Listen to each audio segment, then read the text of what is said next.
कोई शक नहीं। और अगर कोई कंपनी ऐसा फार्मूला किसी को है तो लेके आए।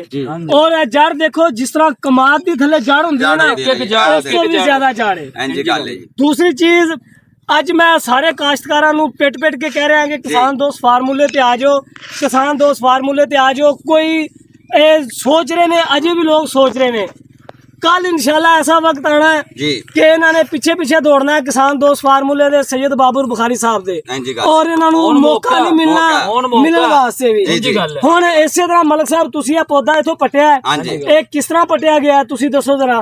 पता भी नहीं लगा ए बूटा लगा हां जी, इंज पड्डे इंज अच्छा और जड़ा तक कोई जड़ नहीं टूटी है, ये नरम जो है माशाल्लाह, कोई ਇਹਦੀ ਜੜ नहीं टूटी, नहीं टूटी है पूरे दा पूरे जड़ बाहर आई बूटे और उस जमीन ਨੂੰ ਪਾਣੀ ਇੱਕ ਦਿਨ ਹੀ ਲੱਗਾ जी जी। ਤੇ ਹੁਣ ਤੁਸੀਂ ਉਹਦੇ ਵਿੱਚੋਂ ਬੂਟਾ ਪੜਨਾ ਹੈ, ਉਹਦੀ ਵੀ ਜੜ ਦਿਖਾਓ। ਫਿਰ ਬਾਬਾ ਜੀ ਜ਼ਮੀਨ ਇਸ ਟਾਈਮ ਬਿਲਕੁਲ ਠੰਡੀ ਜਿਸ ਤਰ੍ਹਾਂ ਬਰਫ਼ ਹੈ। एक और गल इफ्तिखार भाई माशाल्लाह इस फसल दा ते उस फसल दा जमीन आसमान दा फर्क है। फर्क तो हट के बाबा जी ए जेड़ा ना फार्मूला दिता ना जी, पानी दी बड़ी घट है, मतलब बहुत पानी बहुत घट लेंदा है, बहुत घट लेंदा जी जी।